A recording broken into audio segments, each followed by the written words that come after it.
जय हिंद दोस्तों, कैसे हैं आप सब। तो आशा करते हैं कि आप सब अच्छे होंगे। और आज हम लोग देखेंगे बिहार फायरमैन जो कि आपका 27 मार्च को एग्ज़ाम होने वाला है। तो उसमें बहुत ही कम समय बचा हुआ है, तो हम लोग उसके लिए मास्टर वीडियो चला रहे हैं।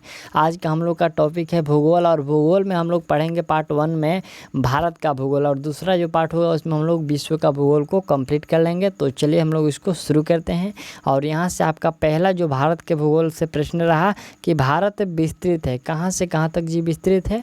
तो देख लीजिए यहाँ पर आपके 4 ऑप्शन दिए गए हैं, कौन कौन सा सही है कौन सा गलत है। तो हालांकि इसमें हम लोग का राइट आंसर होगा कि उपयुक्त में से कोई नहीं। जो भारत का विस्तार है इनमें से कोई नहीं होगा। ये तीनों जो कथन है ये गलत है। भारत का विस्तार क्या है, तो देखिए भारत की मुख्य भूमि का जो विस्तार है वो उत्तरी पूर्वी गोलार्ध में 8 डिग्री 4 और उत्तर से लेकर 37 डिग्री 6 उत्तरी अक्षांश तथा 68.7 जो है पूर्वी से 97.25 पूर्वी देशांतर के मध्य स्थित है। और भारत में जो है कर्क रेखा भारत के लगभग बीचों बीच जो है गुजरती है। यही जो है भारत का विस्तार है। ठीक, चलिए दूसरा प्रश्न देख लीजिए कि भारत का क्षेत्रफल संसार के क्षेत्रफल का 2.4% है, परंतु इसकी यहाँ पर परंतु इसकी क्या पूछा जा रहा है, तो परंतु इसकी संपूर्ण मानव जाति जो है 17% जनसंख्या। ठीक, यहाँ पर संपूर्ण मानव जाति का जो जनसंख्या है वह 17% है। और यह जो जनसंख्या का आधार दिया गया है तो आपको जनगणना 1990 के आधार पर यह आपको बताया जा रहा है। ठीक, उसमें हम लोग का एक्यूरेट में बात करें तो 16.51 था लगभग। इसमें आप लोग को क्या है कि सन्निकटतम में दिया गया है तो 17% दिया गया है। ठीक, चलिए अगला हम लोग का तीसरा प्रश्न है कि भारतीय प्रमाणिक समय IST एवं ग्रीनविच मध्य समय GMT में अंतर पाया जाता है कितना। तो देखिए यहाँ पर IST और GMT के बीच जो अंतर पाया जाता है वह आपको 5.1/2 यानी कि 5.5 घंटे का अंतर पाया जाता है। कौन सा होगा, तो इसमें आपका राइट आंसर ऑप्शन बी जो देख रहे हैं आप 5.1/2 जो है प्लस में इसमें आपको जो अंतर पाया जाता है। ठीक, चलिए अगला तीसरा यहाँ से चौथा हम लोग का प्रश्न है कि हुंडरू प्रपात निर्मित है। देखिए यहाँ पर ये जो हुंडरू जल प्रपात है यह निर्मित है कहाँ, तो यह जो है स्वर्णरेखा नदी पर निर्मित है। ठीक है, आपको याद रखना है हुंडरू जल प्रपात कहाँ है, तो ये स्वर्णरेखा नदी पर स्थित है। और इसकी ऊंचाई कितना है, तो 98 मीटर है। कितना, 98 मीटर। और फीट में पूछा जाए तो 320 फुट होगा। ठीक, चलिए अगला प्रश्न हम लोग का है कि भारत की सर्वोच्च चोटी कौन सी है। देखिए यहाँ पर भारत की सर्वोच्च चोटी की बात करें तो गाडविन ऑस्टिन है। कौन सी, गाडविन ऑस्टिन है, जिसको K2 के नाम से भी जाना जाता है। ये भारत में है। ठीक, एक होता है माउंट एवरेस्ट जो है आपको नेपाल में है, तो ये भारत का नहीं लिया जाएगा। भारत में आपको जो है गाडविन ऑस्टिन है जो कि K2 है। और इसकी ऊंचाई है जो 8611 मीटर है। कितना, 8611 मीटर गाडविन ऑस्टिन की ऊंचाई है, K2 की ऊंचाई है। ठीक, चलिए अगला प्रश्न देख लीजिए। छठा प्रश्न है कि हिमालय में हिम रेखा निम्न में के बीच होता है। देखिए यहाँ पर हिमालय में जो हिम रेखा होता है किसके बीच होता है, तो वह जो होता है यह आपको 4300 से 6000 मीटर पूर्वी में होता है, इसी के जो बीच में होता है। ठीक, चलिए अगला प्रश्न हम लोग का है कि हिमालय का पर्वत। देखिए हिमालय का पर्वत यहाँ पर पर्वतीय प्रदेश है। कैसा पर्वतीय प्रदेश है जी, तो यह जो प्रदेश है यह आपको शिवालिक का प्रदेश है। ठीक है, हिमालय का पर्वत जो है शिवालिक का प्रदेश है। और अगला प्रश्न हम लोग का 8वां नंबर है कि शिवालिक श्रेणी का निर्माण हुआ है। देखिए यहाँ पर शिवालिक श्रेणी का निर्माण हुआ है तो यहाँ पर सोनोजोइक युग में। देखिए यहाँ पर एक सोनोजोइक है। देखिए सोनोजोइक है यह एक युग है। इसमें आपको क्या है कि देखिए शिवालिक और जो हिमालय का निर्माण आज से लगभग 5 मिलियन वर्ष पूर्व 5 मिलियन वर्ष पूर्व को ही पर सोनोइक युग कहा गया है। तो आपको याद रखना है सोनोइक एक युग होता है। ठीक, सोनजोइक होता है जो एक युग होता है, जो इसमें आपको 5 मिलियन वर्ष पहले की बात लिखी गई है। ठीक, चलिए अगला प्रश्न है कि भारत के अतिरिक्त प्रायद्वीपीय पर्वत निर्मित हुए थे। यहाँ पर भारत के अतिरिक्त प्रायद्वीपीय पर्वत निर्मित हुए हैं कहाँ पर, तो यह जो निर्मित हुए हैं यह आपको सोनोजोइक महाकल्प में यानी कि सोनोजोइक महाकल्प यानी कि सोनोजोइक युग में। ठीक, चलिए अगला प्रश्न हम लोग का है कि छोटा नागपुर पठार क्या है, तो छोटा नागपुर जो पठार है यह आपको एक अग्र गंभीर है। क्या है, एक अग्र गंभीर पठार है। और अग्र गंभीर से जो तात्पर्य होता है कि जो इसकी पठार का जो प्रत्येक जो है सोमान मिलते हैं और पठार में ढाल तीव्र होता है। यानी कि देखिए अग्र गंभीर का मतलब होता है कि जिस पठार में जो ढाल तीव्र होता है उसको अग्र गंभीर कहते हैं। ठीक, चलिए अगला प्रश्न हम लोग का 11 नंबर देख लीजिए प्रश्न। इसमें क्या प्रश्न कह रहा है कि भारत में भू आकारों की रचना के संबंध में निम्नलिखित कथनों पर मनन कीजिए। पहला हम लोग का कथन है कि संरचनात्मक दृष्टि से मेघालय पठार दक्कन पठार का ही विस्तृत भाग है। दूसरा है कि कश्मीर घाटी की रचना एक समभिन्नित में हुई। तीसरा है कि गंगा मैदान की रचना एक अग्रगर्त में हुई। चौथा है कि हिमालय की उत्पत्ति भारतीय प्लेट, यूरोपीय प्लेट तथा चीनी प्लेट के त्रिकोणीय अभिसरण के फलस्वरूप हुई। तो इसमें आपको क्या कहना है कि कौन से आपको कथन पर मनन करना है कि कौन सा कथन गलत है और इसमें देख लिए कौन सा कथन सही है देखना है। तो इसमें कौन सा कथन सही है, आपका राइट आंसर होगा इसमें जो आपका पहला, दूसरा, तीसरा, यानी कि जो यहाँ से लेकर के यहाँ तक, यहाँ से लेकर यहाँ तक ये 3 जो स्टेटमेंट है ये सही है, लेकिन जो चौथा स्टेटमेंट है ये इसमें गलत है। ठीक, चलिए अगला प्रश्न देख लीजिए। 12 नंबर प्रश्न है कि निम्न में से कौन सा मेघालय पठार का अंश नहीं है। देखिए मेघालय पठार का कौन सा अंश नहीं है, तो भुवन पहाड़िया, गारो पहाड़िया, खासी पहाड़िया या फिर जयंती पहाड़िया। तो आपका राइट आंसर होगा ये जो भुवन पहाड़िया है ये मेघालय पठार का भाग नहीं है। देखिए जो आपका भुवन पहाड़िया मिजो हिल्स भाग है, देखिए यहाँ पर भुवन जो पहाड़िया है ये मिजो हिल्स भाग है और जो पूर्वोत्तर हिमालय का अंग है। ठीक, जबकि जो गारो है, खासी है और जयंतिया जो है ये आप सबकी ये सभी जो है मेघालय पठार का जो है भाग है। ठीक, अगला प्रश्न हम लोग का है कि भारत की तट रेखा है कैसी।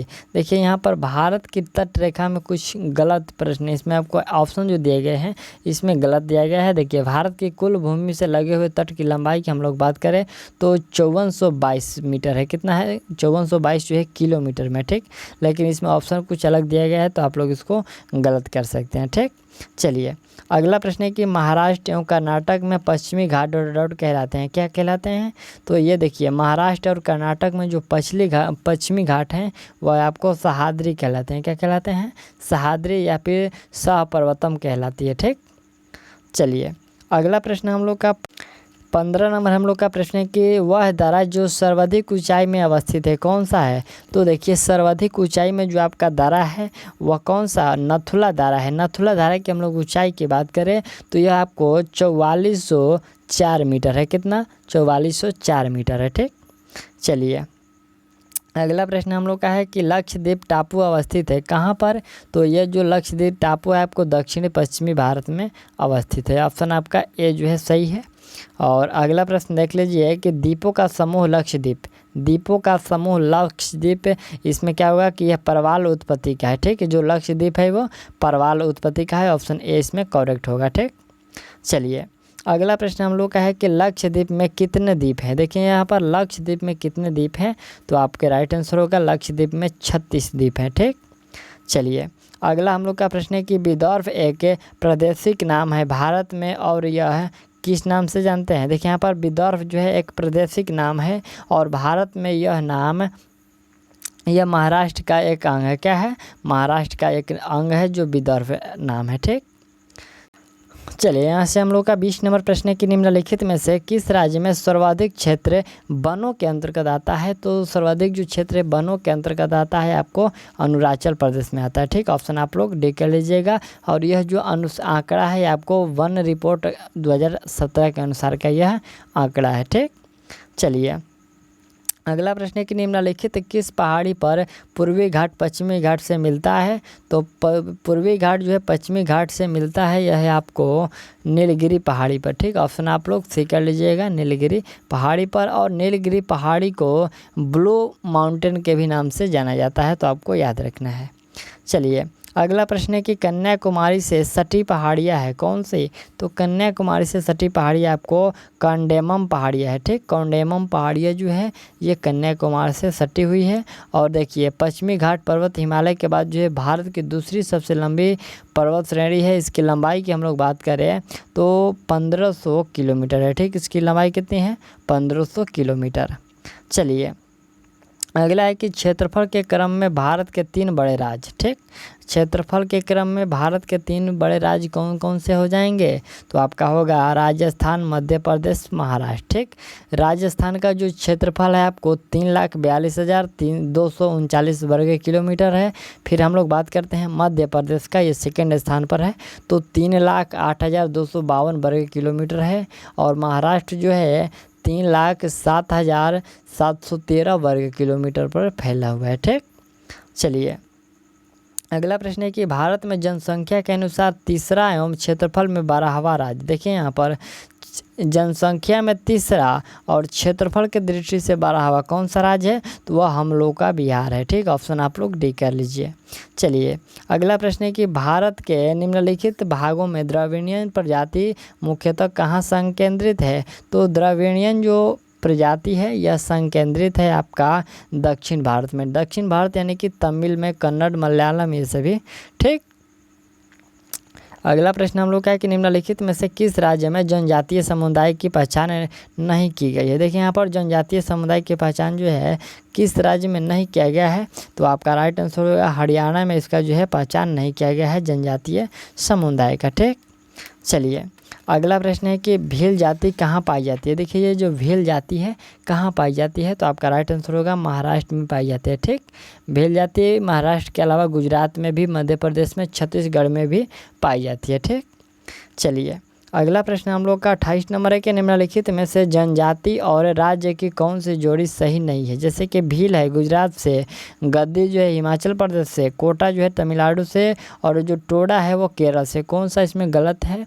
तो इसमें देख लीजिए गलत जो है आपका ये टोडा जो है ये केरल से गलत है। टोडा जो जनजाति है यह आपको तमिलनाडु से संबंध रखता है, यानी कि तमिलनाडु में है। ठीक, चलिए अगला प्रश्न हम लोग का है कि निम्नलिखित नगरों में यहाँ पर अलकनंदा एवं भागीरथी कहाँ मिलकर गंगा बनती है? देखिए यहाँ पर अलकनंदा और भागीरथी कहाँ मिलकर गंगा नदी बनाती है? तो यह गंगा नदी जो बनाती है आपको देवप्रयाग में मिलकर। देवप्रयाग कहाँ है? तो यह उत्तराखंड के टिहरी गढ़वाल ज़िले में स्थित है और यह जो है प्रसिद्ध तीर्थ स्थल भी है। ठीक, कौन? तो देवप्रयाग। चलिए अगला प्रश्न हम लोग का है कि भारत में यरलुंग जंगपो नदी को किस नाम से जाना जाता है? देखिए यहाँ पर यरलुंग जंगपो नदी को किस नाम से जाना जाता है? तो ब्रह्मपुत्र नदी के नाम से जाना जाता है। ठीक, ऑप्शन आप लोग सी कर लीजिएगा। चलिए प्रश्न हम लोग का 31 नंबर है कि तेल नदी निम्नलिखित नदियों में से किसकी सहायक नदी है? तो देखिए तेल नदी जो है यह है आपका महानदी का सहायक नदी है। यहाँ पर बागमती है, घाघरा है, गंडक है और कमला है, तो इनमें से कोई नहीं होगा। यहाँ पर ऑप्शन में यदि दिया रहता कि इनमें से कोई नहीं, तो इनमें से कोई नहीं होता। ये जो तेल नदी है आपको महानदी की सहायक नदी है और यह नदी मात्र 8 किलोमीटर तक ही प्रवाह होती है। तेल नदी कितनी किलोमीटर प्रवाह होती है? तो ये 8 किलोमीटर तक है प्रवाह होती है। ठीक, यानी कि यह महानदी की सहायक नदी है। चलिए अगला प्रश्न हम लोग का है कि निम्नलिखित में से कौन सी नदी है बंगाल की खाड़ी में गिरती है?